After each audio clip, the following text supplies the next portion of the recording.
All right, it took a while, but football is back in Foxborough. So are we. Boston Herald office, Doug Kyed, Andrew Callahan together, same shot, Pats and Affairs. We were recording Tuesday. Drake Maye just spoke. David Andrews did as well. Juwan Bentley, Jonathan Jones, and Jacoby Brissett. And this isn't a live show. This is only a live show to everyone who's basically in the media room with us right now if they haven't gone to lunch. This is not live for you on YouTube or wherever you might be listening. Thank you for that. We have a mega Patriots training camp preview. The reason I say it's a live show is because my voice certainly carries as it tends to do. So to everyone listening nearby, I'm going to say, I'm sorry you can't be in here with us, but I wish I were you being able to listen to this live show because we have a lot to cover. Things that were said today. Drake Maye, who could start week one, and that's not from Doug, it's not from me, it's from Drake Maye. All of the offense, all of the defense, final thoughts, bold predictions, and more. But let's start with what just happened, what you've already written or you're about to write. Like, what struck you most, bottom line, about Drake Maye press conference today with first training camp practice coming tomorrow? Well, during the spring, Drake Maye was insistent there was no depth chart, and then he came up today and said that Jacoby Brissett, as of right now, is the starting quarterback. He did obviously leave the door open for Drake Maye to start week one. All he said was that he has to outplay him during the summer. It has nothing to do with the offensive line. It has nothing to do with the wide receivers. They're not insistent on redshirting Drake Maye. He can still pass Jacoby Brissett, but he has to do that. It's not like they're entering as like 1A and 1B. Jacoby Brissett, as of this point, has a head start on Drake Maye based on what they did in the spring. And I thought that was interesting that he was no longer saying there's no depth chart, we'll mix guys in and out. Right. No. He was saying Jacoby Brissett, as of right now, is our starter. I agree. I'm not surprised by it because I think it also got to what he called the word of the day because he just kept repeating it. And this was I think the best we've seen from Drake Maye, not in the sense that he's being honest or himself, but I think he checked all of the boxes that PR might have advised him, like steer clear of these, third rails, put it this way. And there was no, as I once wrote, kind of OJ that he spilled on himself unnecessarily. Right. But that point, to go back to how I started here, underscored competition. Like, you can't say Drake can't win the job if everyone else's job is to prove that you belong, because that removes the possibility that he is just flat out the best quarterback in camp, which could absolutely happen. The thing for me that was interesting was him just acknowledging, hey, the point of this season is really a fact-finding mission. But the word he used was foundation, right? Who are the good young players? Who are the old players that we want to build a foundation basically for next year and beyond? Because I think we all get that, but it's another thing to voice in a way that he's unafraid of. Yeah, this is the truth. I'll tell you, even though players in the locker room want to win every week, and we're going to try, but if we don't expect to anyway, and that's not what really this season is about. Yeah, and I mean, it's very true. This team's probably not going to be very good. After the schedule came out, they weren't favored in a single game. They have an NFL worst 4.5 win total over under. So no one is expecting the Patriots to do well. And obviously, like you said, the players all want to win. They want to be as good as possible, but it is good to come into this with the reality of the situation. And that's that Patriots were not very good last year. I think they did make improvements, but I also don't think that they've improved themselves to be an 11 or 12 win team. They do still need to see what they are moving forward and who they want to keep rolling with. That being said, though, they certainly have extended a lot of guys already heading into this season. So it seems like they have a pretty good idea of a lot of the guys that they do want to work with moving forward. Right. Among them, though his extension was not the most notable and certainly not the longest, was David Andrews, who we last spoke to. And it's funny because we got back into this room. Again, we've had 4 press conferences before he spoke. Okay, what stuck out to you? You and I said, not much. Right. It's not because he wasn't honest with us or there weren't good questions or good answers. It's just as far as we're packaging the highlights of the day, David Andrews is probably left on the cutting room floor. But there was one thing that he said, because we're asking about his new position coach, Scott Peters, ex-offensive lineman in the NFL, very technical guy, ran a jiu-jitsu gym, and is just very hands-on. But he said, look, athletes have a good BS meter. And so to me, I think the value in Mayo speaking some of the hard truths, whether it's, hey, this place sucked, make it better in a way we all knew Bill did, but also to the media of like, we have enough awareness of this is where we are, helped players. Even if that's not what you want to hear, they know it's the truth. Vegas knows it's the truth. The upside for this team is about 7 to 8 wins. Unless you ask Aaron Schatz, who just continues to shock me with his system projections, which we talked about last week in this podcast. But anyway, I think it's a great start, which we're finally getting into the football stuff where we don't have to talk about, Mayo's answer to this or Judon's tweet about that. We'll have stuff to evaluate and matter. Yeah. So this is kind of the end of the, PR grading, as it were, between the end of the draft and now. But so far, if we were still grading, these guys would get an A. Yeah, and I mean, Gerard did hit on Judon and Godshaw a little Yes. bit, their contract situations. He did say that he'd like to do anything possible to keep them around this season. It's pretty obvious that Matthew Judon needs some sort of contract amendment because he's only set to make like $6 million in base salary this season since they borrowed so much to give him the raise last year. So in all reality, that would probably come through some sort of signing bonus, contract guarantee, plus incentives. I think you probably have to get somewhere close to like 13 million overall somehow. Well, you did this today and hand up bad teammate. I've not read the piece yet, but I know we were discussing it, and you have good relationships with people across the league and into the salary cap and projections. And like, what does that deal look like if you were the team? I think that you take most of his salary this season, which, like I said, is like 6 or 7 million. Yeah, 6.5. You probably like leave $1 million left in base salary, guarantee the rest in a signing bonus.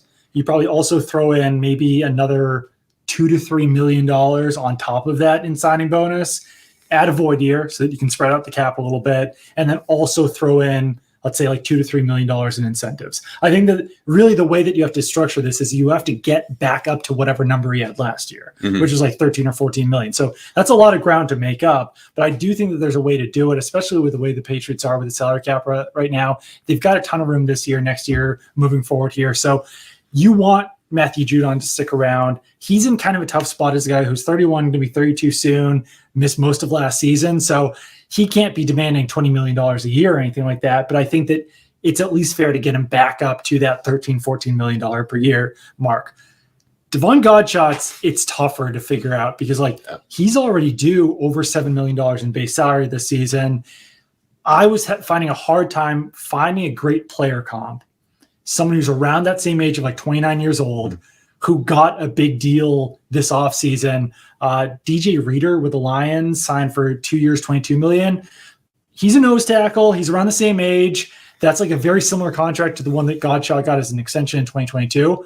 But Reader's also a lot more versatile. Whereas since Devon Godshaw, and I don't want to go too deep into this, but since Devon Godshaw joined the Patriots in 2021, he has 41 total pressures. DJ Reader had 34 last year alone. So yes, they're similar body types. They're both play around the same sort of snaps or whatever, but one guy is much more valuable in passing downs than Devon Godshaw is. Godshaw's probably better on rundowns, but it's just hard to find that perfect comp. Whereas I think in all reality, the best situation for both parties is add $1 million or $2 million in incentives or something, maybe guarantee this salary and then just maybe move on after this year if that's what it comes down to. But I can't see them giving him a lot of money to stick around or give him a contract extension that's worth a ton. I'm with you because the $7.15 million base salary that he has, the reason it's an issue for him, despite being the second highest in the team, is none of it is guaranteed. Right. So that's the way to say, hey, you'll probably get this money anyway if you continue to play 17 games per season, which he has done the last 2 years.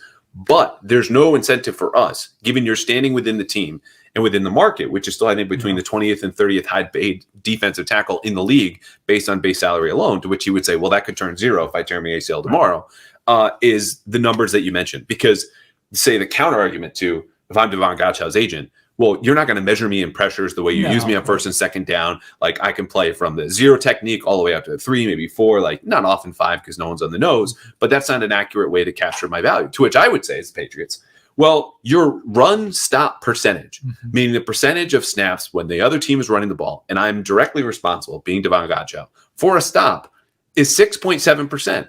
Which is league average for defensive tackles. Right. So if you want to be a run defense guy, first of all, you're pretty well paid as it is, and you're not outperforming this contract that we gave you 2 years ago. Granted, we meaning a different regime in Bill Belichick. So that's harder. I think they can play hardball with him. I don't have an issue with that. There's not a great replacement, but it's just, hey, you're being compensated properly. I would just maybe guarantee a little bit more of that.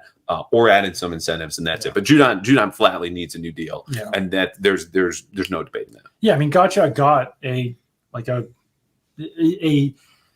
good deal 2 years ago. That 2 years, $22 million deal is what guys are still earning now. He just already got paid most of it, and I can understand for him being I'm only gonna make $7 million this year. And it's well, that's because you already made $13 million last year and the year before. It all adds up. So it is a tough situation, but in all reality, I think I don't know if anything gets done there. It's kind of similar to Lawrence Guy's situation last year, where he wanted something. He wanted some sort of new contract, and it just never came. Breaking news. We've got a young, exciting underdog team in Boston that's making a run for the playoffs. No, it's not the Patriots. Well, not the Patriots yet. It's the Red Sox. And if you've been following this season, you know that the Red Sox have been a hotter ticket ever since the season started. I want you to get down to Fenway with Game Time, an authorized ticket marketplace in Major League Baseball, where you will find killer last-minute deals, all in pricing, including those pesky fees, views from your seat, and the lowest price guaranteed. Guys, you've heard me talk about Game Time before. And look, whether you are in New England, whether you're down in New York, whether you're out on the West Coast, you can browse through the Game Time app to find any seat you want. Customize your spot, flash deals, zone deals. I've done this before, gone to a Yankee series. You could go to a makeup date, whatever it is to get you back into baseball with one of the best seasons we've had so far, especially for the Red Sox. And you can do this, again, with the lowest price guaranteed. I don't care where you get your tickets, but they should be now with the Game Time app, which you can download right now. Create an account and use code CLNS for $20 off your first purchase. Terms do apply. All you need to do is create an account and redeem this code CLNS for $20 off your first purchase. It could be MLB, WNBA, concerts, etc. Just go to Game Time today. Find last-minute tickets in the lowest price guaranteed. For old defensive tackles to the young quarterback we all want to talk about. Actually, hit pause. The young receivers. I reported yesterday Javon Baker had a fracture in his thumb, which kept him out of minicamp. Before that, a few OTA practices. He's cleared. He's ready to go. That's per Drake Maye. Marcellus Dial, 6th-round rookie corner out of South Carolina, also good to go. Thumbs up there. Yeah. Okay, now Drake Maye. Here's the deal. Every single day, every single practice, every single drill, every single period, every single rep, eyes are going to be on this kid. And I'm going to say a lot over the next 2 weeks in different places. The truth is in the trends. We need a larger sample is basically what that means. But we're going to analyze everything individually anyway and put a certain weight on it. So when you're looking at him over the next 4 weeks as these trends develop, what do you ultimately want to see before we get to whether he will start in week 1, just to show this is definitive, measurable progress? I'm probably not answering this the right way, but honestly, what do I want to see out of Drake Maye over the next 4 weeks? I want him to win the starting job. Like, first-round picks are supposed to start. Mac Jones started in 2021 as the 15th overall pick. Like, Caleb Williams has no competition right now with the Bears. Obviously, he was taken first overall, not third overall. But, like, I feel like these situations in Chicago and Washington feel a lot different than the Drake Maye situation in New England, where, like, no one is saying in Chicago, like, whoever their backup even is like, he's the starter right now. We'll see if Caleb Williams can pass him. Like, you want your third overall pick to be the week 1 starter. So that's what I want to see out of him. I want to see him beat out Jacoby Brissett. And it's not the end of the world if he doesn't do it. It doesn't mean that his career is going to tank or anything like that. And it obviously is a different situation that Mac Jones was entering in 2021 compared to the one that Drake Maye is entering now against Jacoby Brissett. But in all reality, Jones was the 15th overall pick. Maye's the 3rd overall pick. So you would expect Maye to be in front of where Jones was in 2021. Cam Newton and Jacoby Brissett aren't perfect comps by any means, but, like, they're not that different, right? Like, Cam Newton in 2021 versus Jacoby Brissett in 2024. Like, I know that they're far different in the type of players that they used to be and now are and everything. But, like, in all reality, both guys, when you look at them, are around, like, the 25th to 30th best starting quarterbacks in the league. Right? So here's where I differ. It's not about the quarterbacks because, Jacoby Brissett's living in the same neighborhood, if not, like, next to him in the cul-de-sac. Yeah. It's the situations they're stepping into. And when we look at Chicago, the way they've loaded up, not only just with the receivers, but up front, that's a position you can put a rookie quarterback in. He's insulated, much like Mac Jones 3 years ago, which we all know and watched. Jane Daniels in Washington, better receiving core, a comparable offensive line to this group, I think. And then you're going, who's starting over there? And then who's next to him? Right. And that to me is the concern, because I know Deb McCourty came on with me a couple months ago and said, hey, I just visited with Rod and Matthew Slater. They want a stable situation before Drake goes in there. They're not in a rush. Again, this season is as much a football NFL 17-game, 18-week campaign as it is a fact-finding mission. They feel like they obviously know enough about Drake Maye. That's why he was the number 3 overall pick. But you don't know about the situation around him. And that goes for players, rookies like Caden Wallace and Lade Robinson and Jalen Polk and Javon Baker. And if those are the players around him, if they can't do their jobs, catching his passes and providing him pass protection, I don't want to risk the quarterback of the future. Now, again, this isn't to say Gerard was lying to us. an hour or two ago when he said he could start, but the situation is so starkly different because we're all going to do this. Well, Mac started. Why can't Drake Maye? He was picked 12 picks higher. He's more impressive physically. He's also being reworked from the ground up with the footwork, the understanding of the system, the play calls, and then you get into the reads, like the complicated stuff. He needs to answer my own question, master the simple, boring processes so they're automatic. The footwork is there, his progression reads, and protecting the football, because that was the detractor. If you didn't like Drake Maye, we're like, hey, do you want to watch second half of UNC last year when they're down in games and he's throwing off his back foot and all these ridiculous plays? You need to iron that bleep out of his game because that cannot become a habit. And if it is, that'll define the rest of his career. Yeah, I mean, like you said, Drake Maye might have been lying to it, but he did say that he's going to be looking at Drake Maye in a vacuum. So I said it's not going to be based on the O-line. It's just going to be whether he's better than Jacoby Brissett. I believe that, but I think the issue will be, or the difference, the catch is the bar is going to be so high.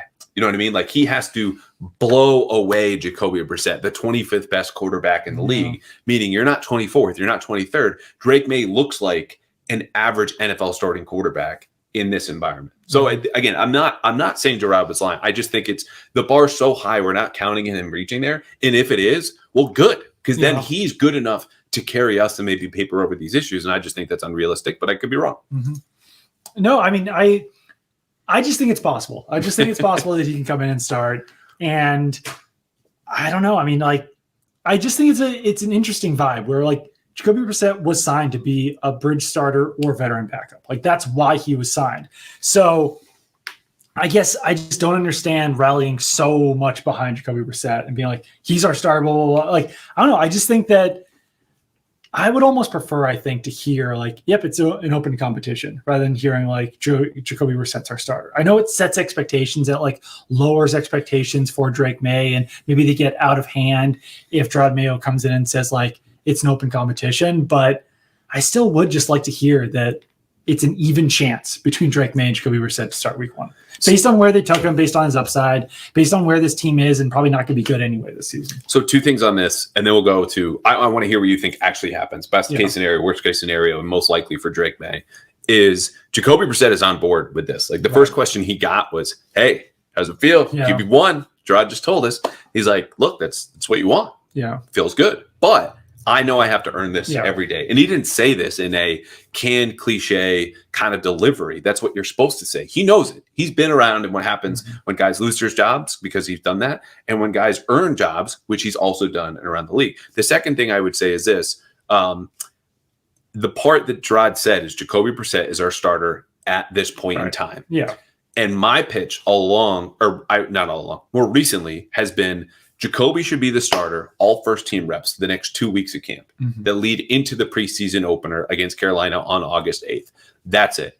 If Drake pulls into a tie then or something close, then start to divide the reps, because this is also as much about everyone around the quarterback, and we're talking about offensive line, the new receivers, rookies especially, getting quality reps. Right. If Drake is there and harried and pressured and doesn't know where to go, that's fine. That's a rookie quarterback. But you're losing value for everyone else who is supposed to be growing with him. Right. Jacoby is there to make sure he knows where to be and what to do. And if Drake can check those two boxes in 2 weeks, by all means, here's a couple for starting reps. Right. And I mean, that's even what we saw back in 2021. Right. Is that Cam was like the top guy for most of the summer, I think. And then he didn't get COVID. He just didn't. There was like some sort of he left and went to Atlanta. Yes. And was not supposed to leave the state, or failed to inform somebody who was leaving the state, which is just one of these, oh, what a silly mistake by me. Then Mac Jones took the job. Yeah. And then Mac Jones was the guy and he took the job. So I don't foresee anything similar to that happening, but that was a situation where like Mac Jones earned the job, or it seemingly earned the job pretty late in that process. It was like late August. You know what it was? It was a steady build. And so that's why I think underscoring, like, at this point in time, Jacoby's a starter. We understand that, what he's done. He's been in the system also. Like, the system mastery, the playbook, and the language is nothing new for him. Right. Like it is most of this offense. So I think that's where Mac had a good preseason game in all three outings. Yeah. Let's just see Drake do that once. Right. And then kind of carry the conversation. But really quickly, best case scenario is him winning the job? Yeah, him winning the job and being like a top 15 quarterback. Okay. Wow. Top 15. Worst case. CJ Stroud did it last year. But, okay, my counter would be the last quarterback to do what CJ Stroud did was Andrew Luck in 2012. Herbert was pretty good as a rookie too, wasn't he? I think as far as the winning and driving everything and exceeding expectations. Like Herbert definitely was really good as a rookie, and Tony Romo was having Romo-gasms on air in his debut against the Chiefs, which I remember obviously very vividly. But I think as far as guys who carried the offense as much as he did, like he at least stepped into a great receiving core, decent enough offensive line. Herbert did. Yeah. Stroud, not as much. Good offensive line, I think underrated, but I think he was. Yeah, receiving core, I think he made those guys probably better than they. They all had like good seasons because of Stroud. Right. Worst case scenario, I guess, is just that he doesn't start this season. Like he just redshirts the whole year, and that Jacoby Brissett is the starter all season. Most likely, probably is that gets a job like 4 or 5 weeks in. Okay. Yeah. Best case, I'm with you. I don't think he's top 15, but I think you have a guy who wins the job outright, does enough, hangs around, and I think you still have to work some of the gunslinger out of him, which is both appealing in that Josh Allen makes those throws to beat the Patriots, and then those same throws get intercepted when he's losing to other teams for the most part over the last few years. Worst case scenario, you just nailed it. Not good enough and or gets hurt in mop-up duty, and it's just we're going to shelve you, and we're still here 12 months going, what do they have in Drake Maye? Most likely, I think he pulls close to Jacoby Brissett, but is not good enough to take the job week 1. And then I think we wait until November, because I wrote about this on Sunday. We are all underrating the fact that Jacoby Brissett's career interception percentage is less than half of what Mac Jones and Bailey Zappi did a year ago. So you're doubling the number of drives that were just dead ends, handing the ball to the other team. One every 28 pass attempts for Mac Jones. The Patriots now get to hold on to that and find out just where things can go when your quarterback is not a mole for the other team. And so Brissett holds on to the ball, and that I think will allow him to hold on to his job through probably around Thanksgiving. Okay, enough quarterbacks. What interests you most about the rest of the offense? Is it as simple as the rookie receivers? Where are you looking? For me, it's the fact that for the first time since 1999, it's a different offense. It's not the Earhart-Perkins system. It's bringing in West Coast elements with Alex Van Pelt. And for me, the most interesting thing about that is that I don't think this will be as complicated and as complex and as difficult to learn for young players. So I think that there's a very legitimate chance that Jalen Polk or Javon Baker could contribute from day one. And that there's not that overhanging stress of all right, what do I have to do everything absolutely perfectly? Otherwise I'm going to get benched like DeMario Douglas did last season. Or any receiver Brady ever worked with. Right. Any receiver that Brady ever worked with that was trying to learn the Josh McDaniels offense or Bill O'Brien or whoever it was throughout the years, Charlie Weiss. So that's really interesting to me that this is not necessarily going to be as complicated and complex, and it is going to be easier for these guys to pick up. And maybe you can actually play the most physically gifted guys right away rather than the ones who just know the system best. It's such a great point. And you and I have talked about that before, but I think there's a coherence and identity. Like the system itself makes sense. Yeah. This is not 2 years ago trying to take a store brand knockoff version of the Rams offense and shoehorn it in with parts of Josh's system. It's not Bill O'Brien going, I've got some Alabama elements, but we can't really block. So now we're going to go back to basics. Oh, now we have to start over and it's week 5 because we can't do anything. No, this is we're going to get really good at outside zone. We're going to have bootlegs off of that. And you're not going to know if we do this well enough, which it is, until the ball either gets handed off or Drake Maye or Jacoby Brissett pulls it back. And there are more elements, but the standard, the drop back passing game is fairly common. West Coast concepts, even the drills underpinning all of this that Alex Van Pelt is going to run are from the 70s, which is not a bad thing. It works. They've lived on. But there is an identity. And how long did we hear, and Drake Maye will say this, but I think specific to Van Pelt, you're a game plan team in the sense that you game plan every week, but your identity no longer will shift week to week to week. They might bulk up and play a little bit more 12 personnel. This is still going to be outside zone, play action, deep shots. That's what this is. So how committed are they when things look bad to that? Well, interesting, because that's the test of your identity. How committed are you to this? But that's the other part of this is you'll get to learn faster because we're going to do the same few things over and over again with enough variety to keep you off balance. Because the Shanahan offenses, and this is old school Shanahan, were the ones that used to give Belichick and even the early 2000s the most fits. Because there's no real great schematic solution to did he hand it off or did he not? And if you guess wrong, you're in real trouble. Yeah, for sure. What are we missing aside from the point you just brought up when we talk about this offense? It's a lot of quarterbacks, a lot of young receivers. We just talked about the scheme and the concepts as a whole. What's missing in the discourse? This might run counter to the next question, maybe your point in the next question, but I actually don't think the overall talent on the offensive line is that bad. Okay. I don't know where these guys are going to play. The Patriots don't know where these guys are going to play.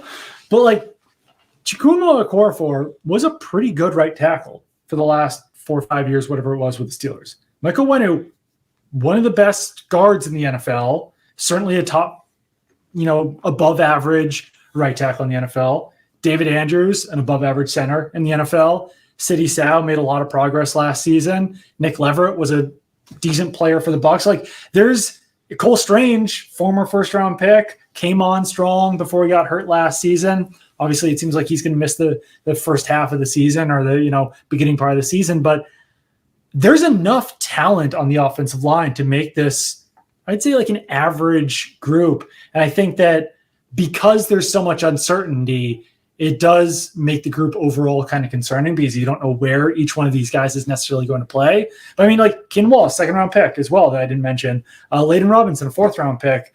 So I actually do think that the offensive line has a decent amount of talent. And I think that is one thing that maybe isn't talked about enough, I guess, or maybe it is something that's missing. But yeah, that would be my point there. Okay, I'm going to shelve that for the next point because you can see the rundown that's right here. Yes. No one else can. But I'll say very quickly, based on the limited access we had during OTAs and minicamp, the starting personnel groups for the offense didn't have more than 2 receivers.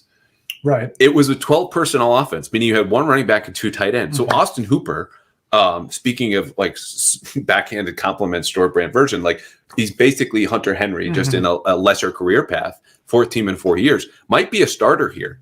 And so that obviously unlocks some, I don't want to say like unpredictability, right? Like, but you know what they're going to run, just how are they going to package this? Now, ideally, you would have a 3rd receiver who's better than Austin Hooper, and they say, well, we're just going to play, KJ Osborne, whomever it is. But this might be the same as we were talking 3 years ago with Jonnu Smith and Hunter Henry. Again, a 2 tight end attack. I think they're going to figure that out. But we saw that. So the next question here is more concerning receivers or offensive line. You clearly think receivers. So let me just go to the offensive line because that's my answer. I will say that I love that we're having maybe this is a 2 tight end offense. like conversation for maybe like the 6th time in 6 years. Like we keep waiting for 2011 to happen again and just never like the Hunter Henry, Jonnu Smith thing was so obvious that they were going to be running a 2 tight end set in 2021.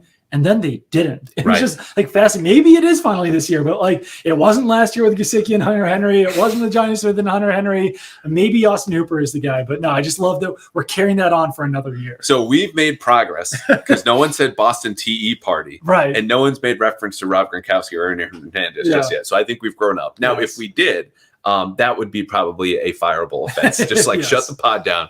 Everyone stop watching or listening.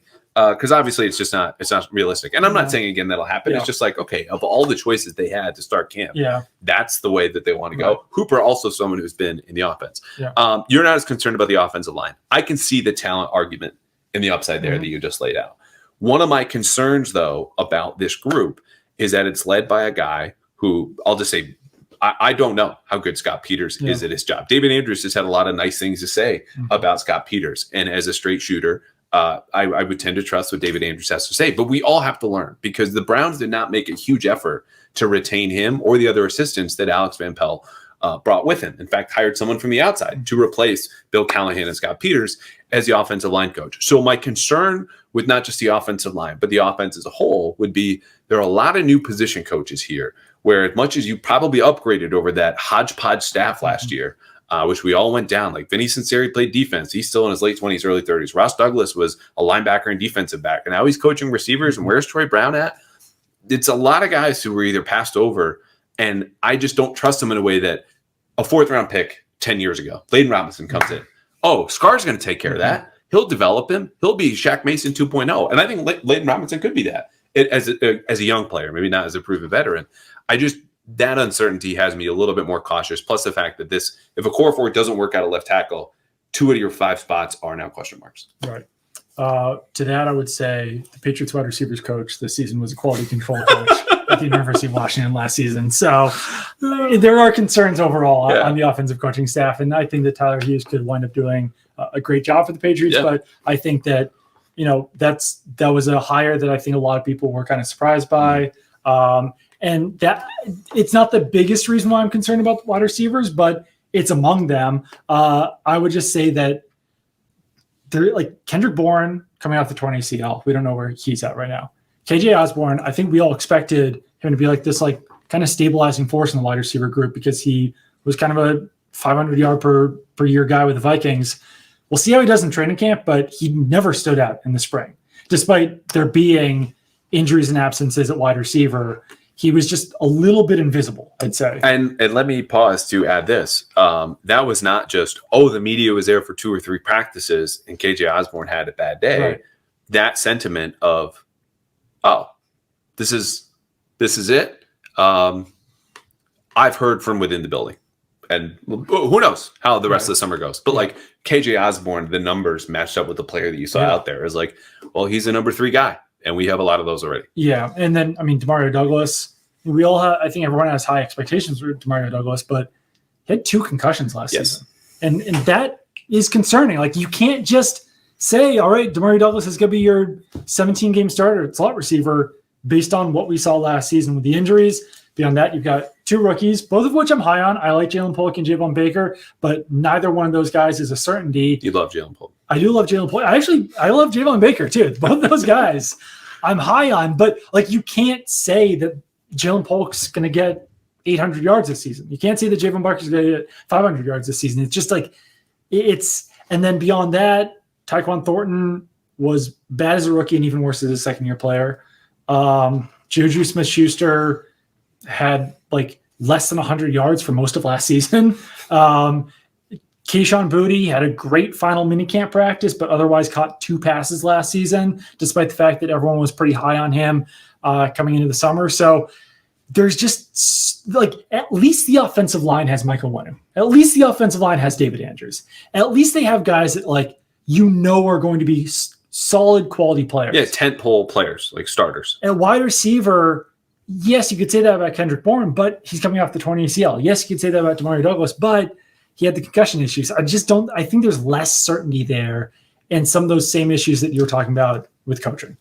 Fair. I would say you can say Jalen Polk will have 800 yards if you choose him to be your breakout pick player. And I don't know who you're going to pick for this because we're going to end on a positive note and flip the defense. My breakout player, I'm cheating a little bit. This is more like he's going to rehab his image here. He's going to be better than he was last year. And that's Antonio Gibson. And I think for a couple of reasons. Number one, he's an excellent fit, again, for outside zone style. You go into the deeper PFF numbers. There were a few runners in the entire league last year behind zone blocking than Antonio Gibson. He's a one cut and go type of runner. He's also 230 freaking pounds. So, they're not going to lose anything between the tackles. You need a tough yard or two. When Ramondre Stevenson just needs a breather. He's also a good pass catcher. And so they might go from we're going to be like a 2 tight end offense to maybe we're best in 21. Right. And both of those guys can catch passes. Both of them can run between the tackles. That complementary or that overlap, I think, will be a strength for them. And even when Stevenson inevitably misses a couple of games, because he's just a running back in the 17-game era, Gibson can step up. So what does that look like statistically? I don't know, but 800 total all-purpose yards, maybe even getting close to 1,000, plus a half dozen touchdowns. That's a higher-end outcome. But I don't think it's outside the realm of possibility. Mine's a boring one. I'm going to say City South. I think that he was good last season, and that was despite the fact that they were putting him at tackle for most of the summer, despite the fact that he hadn't played it since he was like a freshman or whatever. So I think he's going to be a really quality starting guard to start the season, and then probably even when Cole Strange comes back, they'll still find a way to include him in that starting offensive line one way or the other. So I've got high expectations for City South this season. Okay, City South. Cosigned. Any other pick, because he's a second-year player, it's a common thing. It's tough. It's tough to find someone. It's tough. You're either all in a Javon Baker. Hello, Fitzy. Jalen Polk, he's a second-round receiver who's probably going to play. It's almost tough to call a rookie a breakout player. I took a fifth-year veteran, so again, it's like a rehab. But Demario Douglas, how much more is he going to break out than he already did last season? The better way to put this would have been, who's going to exceed consensus expectations? Right. And I think both of us delivered on that front. Yeah. Okay. Defensively. Let's start there. Let's start positive. Sure. Who is going to exceed consensus expectations on this side of the ball? So I'll go Alex Austin for this one. Okay. Cornerback. He was a 7th-round pick last season for the Bills, got waived, picked up by the Texans, waived. And then I thought he played really solid over the last quarter of the season for the Patriots. I think that there's a starting cornerback job that's up for grabs in the Patriots defense. And like, he very well could grab it. He was playing with the starters during the spring. I know that guys were out. I know Marcus Jones and Jonathan Jones were out, but like, there's a group of 3 or 4 guys or 4 or 5 guys that are kind of competing for a starting cornerback role. He's among those. And I think that he's long, he's fast, and he's got some playmaking ability. Maybe it's that last gift that Bill Belichick gave the Patriots by finding another diamond in the rough at cornerback who can be the next J.C. Jackson or Jonathan Jones or whatever. And maybe that's Alex Austin. But I know that coaches are high on him. I know that he's impressed people quite a bit, and he certainly has the confidence to do it. And we asked Jonathan Jones about that younger group, and he said AA for obviously Alex Austin, nothing more. And he didn't go on to Isaiah Bolden or Marco Wilson. And that's one press conference. Right. It's one line. There's just 2 letters. Yeah. But to me, the first person to come to mind in a question about who's impressing, and he's the only one of that group that you mentioned, is good news. Because, again, I think you'll find throughout the course of the season, guys a little bit more relaxed at the podium, a little bit more honest with the media, because they're not as afraid of what's going to happen in the event that they do name names in a way. I will say I checked in on this group because I think it's deeper than we give it credit for. And we'll see. Maybe I'm wrong. And I was told, look, all of them did good things this spring. And not in a canned cliche, just keep you at a distance. But it was like all of them could make the team. Again, Bolden, Austin, Marco Wilson. My pick is going to be Marco Wilson because I just think we've seen it before. 2 years ago, 13 starts at the Cardinals, 3 interceptions, forced fumble, a dozen pass deflections. And that was a bad Cardinals defense. But he was a 4th-round pick out of Florida. The traits are still there, 6 foot, 190 pounds or so. I think this is going to be a really good group. And ideally, one of them does emerge, not just because you get a good cost-controlled young player, but it allows Jonathan Jones then on the wrong side of 30 to be ultimate secondary utility man. You need an outside corner 1 week. You need him to play nickel. Oh, he can play free safety. And he said today he'll do whatever. And that can only happen, though, if Christian Gonzalez and Marcus Jones stay healthy, which, they're back. They're 100%. Great news. Who knows what will happen this season. But I think that's the best value for Jonathan Jones is to be that utility guy if one of these young corners step up, and hopefully they will. All right. I would assume that a bunch of guys who also could just get cut, Alex Austin, Isaiah Bolden, and Marco Wilson, are not the most interesting thing to you personally about this defense. So not the best, but just something that you're going to be locked in on tomorrow and all the practices thereafter. For me, it's what a defense with plays not called by Steve Belichick looks like. Because it's just I think that everyone just assumes, myself included for the most part, that, all right, all the same players are back. This defense is going to be top 10 again. It's going to be the strength of the team. You don't have to worry about the defense. But in all reality, Bill Belichick is gone, who was like the ultimate defensive coordinator for the Patriots. Steve Belichick is gone. He was their defensive play caller. I know that Drake Maye was heavily involved in doing other coordinator duties. Obviously, he's now a head coach. A lot of confidence in DeMarcus Covington around the building. Everyone likes him. But we just haven't seen Drake Maye or DeMarcus Covington call plays in regular season game. And I just want to see how different it looks. Maybe it's better. Maybe they are more aggressive. Maybe they can get after the quarterback better. Maybe they can make more plays and all those things. But there is something just so consistent about what the Patriots did year after year after year after year on defense with Bill Belichick and Steve Belichick so heavily involved that you could kind of count on them as being at least above average. I think that's still the case, but it's just different. And I want to see how these changes look on the field and how different things really are now that DeMarcus Covington is going to be calling plays and Drake Maye is that guy who's kind of overseeing everything. So I'm with you. I'm just a little off center from this, not in a play calling sense, but I'm curious structurally if, again, these guys have now been given the keys to Bill Belichick's defense. That's what it is, the system that they're running. And they're going to abide by all the principles and the techniques and the drills underpinning this whole system that's worked very, very well. And they don't know much else beyond this. But might they just play a little more 4-down defense, which you and I have talked about off air on this podcast before, and something Christian Barmore brought up in the spring. I was like, That's interesting. And it's not that the Patriots haven't played 4 down before, but that kind of single gap, and they're more of a hybrid defense. You'll single gap over here, you'll 2 gap over there, depending on your personnel available and the opponent, et cetera, et cetera. That to me is, okay, if they were allowed to design the game plan from start to finish, because Bill and Steve are not here, what does this look like? Because to stick with the 4 down example, and maybe it's just playing a lot more dime where you have, the safeties are no longer at the second level, whatever it might be. Matt Judon, Christian Barmore, Daniel Akawale or Devon Godchow, and then pick Keon White or Dietrich Wise on the opposite end.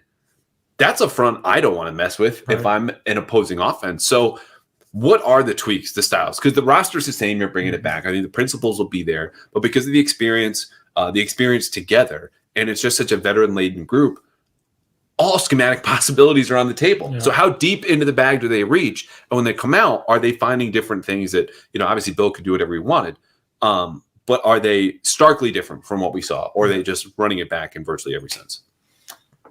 Yeah, I think that, it is going to be interesting to see how much more aggressive they are, how much different it looks. And I think that they've got a lot of talent. It's just about putting it all together. Okay.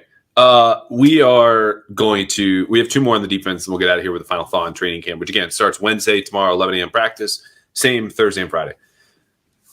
There's a big assumption, even Aaron Schatz said this will be the 3rd best defense in the league. Right. They're going to be back to a top 5 level. And it's because Matt Judon's back. And Christian Gonzalez is too. I don't think that's enough, aside from just good health. What else do they need to do or achieve or show you this summer to say, okay, I'm fully on board? Maybe it's nothing. I think that you need either Josh Uche to return to his 2022 level or Keon White to take a big step forward this season.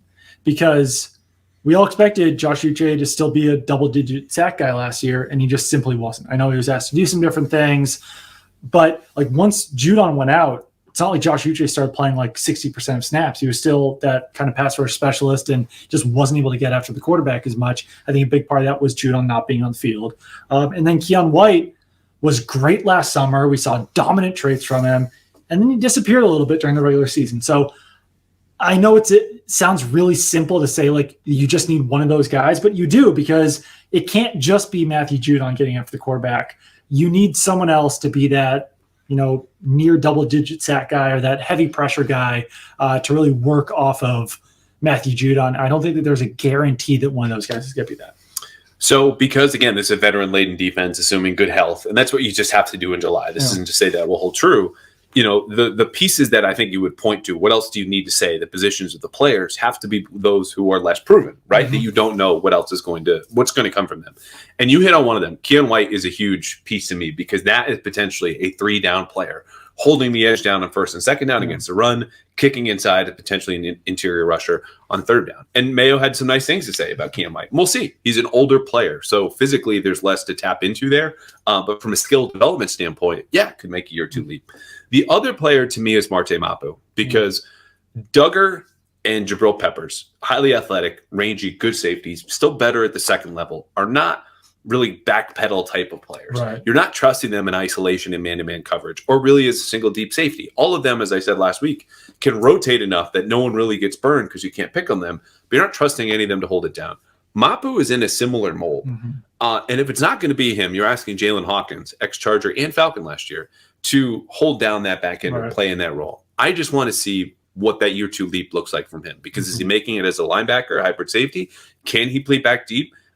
He got roasted in quarters coverage down in Miami, losing a touchdown to Tyreek Hill. Not exactly a cardinal sin. It happens to basically everyone in the NFL playing defense. But I don't know what that looks like, because I don't think they've clearly defined who that player will be. I have high hopes. He's incredibly instinctive. But I think they need more from him as opposed to just, we'll still see tinker around. You need a 3rd safety if you're going to be a 3 safety base defense. As part of our preview, we had a surprise cut candidate.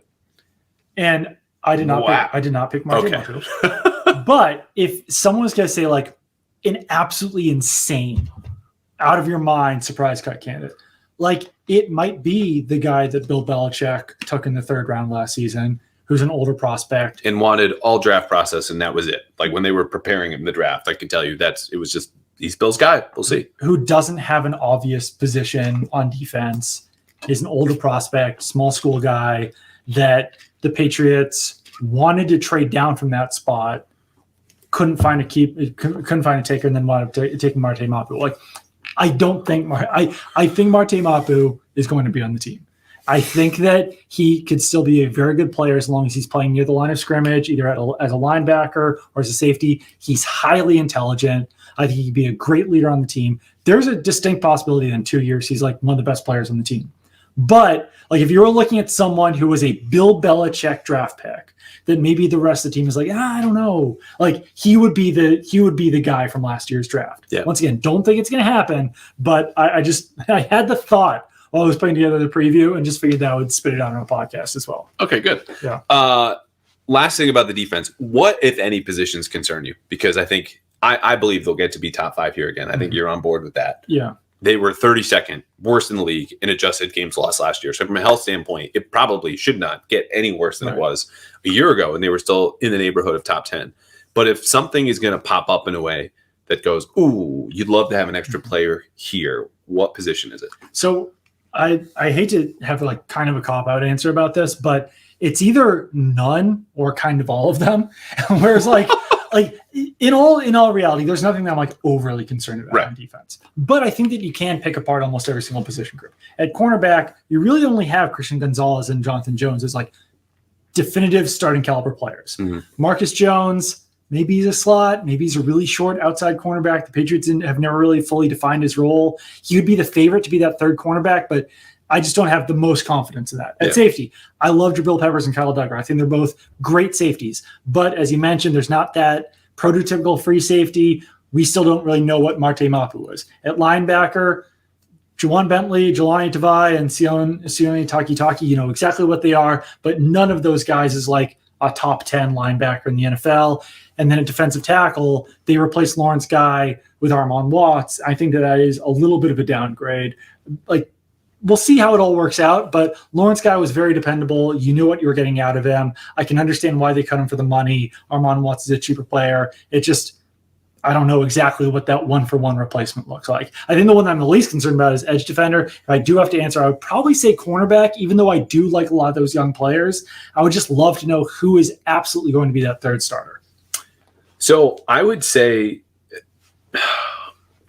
I think that's fair. My answer would be none as well. Like at that point, and it's not because I'm suddenly wowed by Juwan Bentley, Jelani Tavai, and Sione Takitaki, who are going to knock you out. But like it's solid. Right. It's solid. They can take care of their business certain assignments there. Edge defender, though, has me a little bit more curious because if Matt Judon gets hurt again, I think you're basically in the same predicament that you were a year ago, which again, we're not just banking on him getting hurt, but also the opposite would be if Keon White does take this year 2 leap, or maybe he doesn't, because he was a player drafted in the second round for a reason. And I don't think I have an opponent, Dietrich Wise, who, you know, is a good NFL player, good youthful player. Scares me.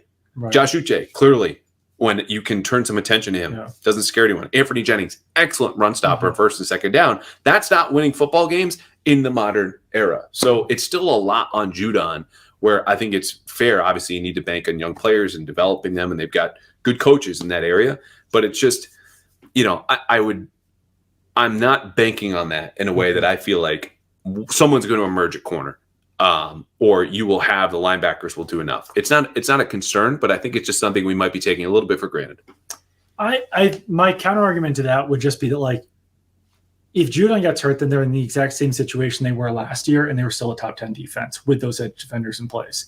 At cornerback, I know Patriots fans are going to lose their minds about this, but like they did lose defensive backs. They lost Miles Bryant, they lost Jalen Mills, they lost Who was the first one? Phillips. But I mean, like Miles Bryant was a starting cornerback. You and I are both high up in the Miles Bryant fan. And like club. that's obviously what Patriots fans are going to lose their mind about. But like he was a very solid slot cornerback that you could plug in at either slot or safety or wherever. Yeah. And now you're banking on that being Marcus Jones, who didn't stay healthy last year and hasn't found a definitive role on defense.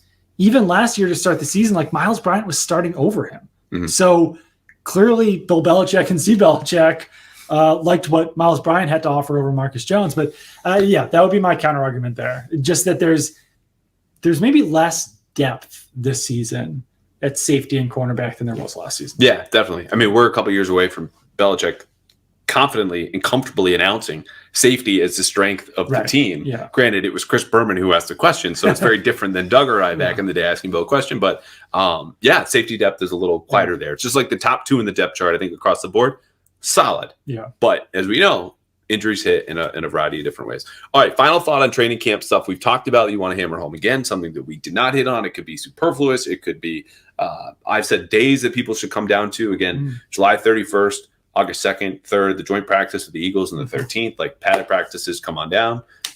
What's in your mind? I want to see the reins taken off the rookie wide receivers. And we didn't really see that fully during the spring. I think that was a lot of like, these are rookies. We're not going to thrust them into action right away. Now's the time to do it because you need quality wide receivers out there, and they have the highest upside on the team. So I would like to see Jalen Polk, Javon Baker getting a ton of reps with the ones to see fully what they can do.